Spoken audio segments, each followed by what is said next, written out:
Formed in a basin from which no river reached the ocean, Lake Bonneville became the largest lake in North America. Finally, the lake rose high enough to overflow into what is known today as the Snake River. The western and eastern Snake River Plain consist of both igneous and sedimentary rocks.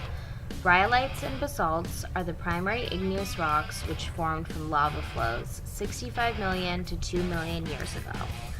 These rhyolite formations are along the Snake River and Hell's Canyon on the Idaho-Oregon border. The structures are referred to as columnar jointing. The first episode of volcanism produced the Imnaha basalt. These lavas were erupted between 17.4 and 17 million years ago. At places in western Idaho, the Imnaha basalt is 900 meters thick, filling Miocene paleocanyons of Clearwater River system. The Imnaha basalts account for approximately 5% of all the Columbia River basalts. This type of basalt is characterized by visible grains of green olivine. Gravel and sand are the primary sedimentary rocks which formed from floodplains and landslides. The Bonneville flood is responsible for the majority of the sedimentary gravel. The basalt and rhyolite were formed by lava flows.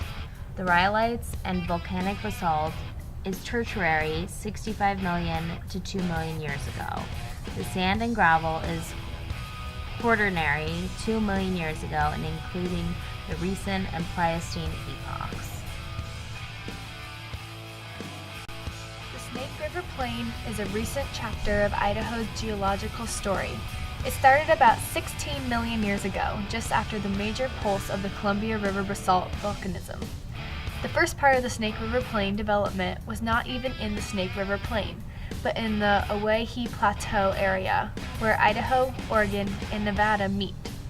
Their massive volcano commenced as the Yellowstone hotspot began to develop. As time passed and North America moved southwestward, the hotspot cut a swath across southern Idaho and into the northwest corner of Wyoming, where most of the recent massive volcanism occurred, less than a million years ago. During the continent's trip over the hotspot, an adjacent zone developed as the Earth's crust was pulled apart, forming a large topographic depression. This became the western Snake River Plain, and for a long time it held a giant lake, which geologists have named Lake Idaho. This caused the formation of cliffs and canyons, as you can see throughout the valley. The Snake River Plain is a broad, arcuate topographic depression that extends across southern Idaho.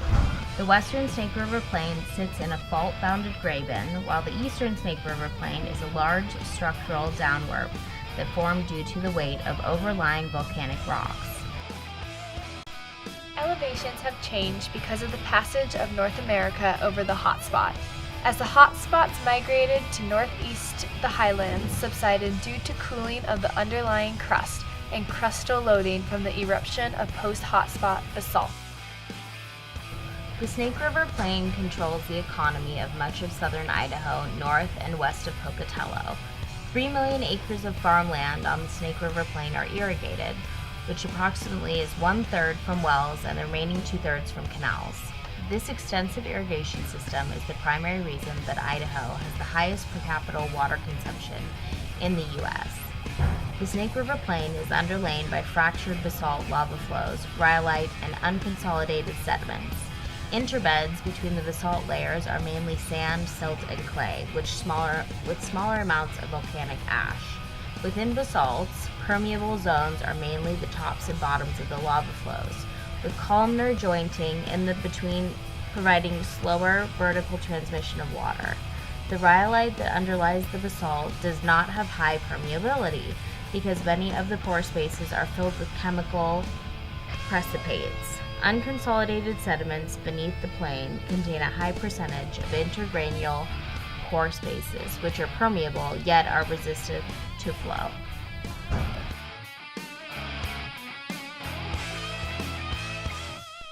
The western Snake River Plain also contributes beans, alfalfa, potatoes, and wheat.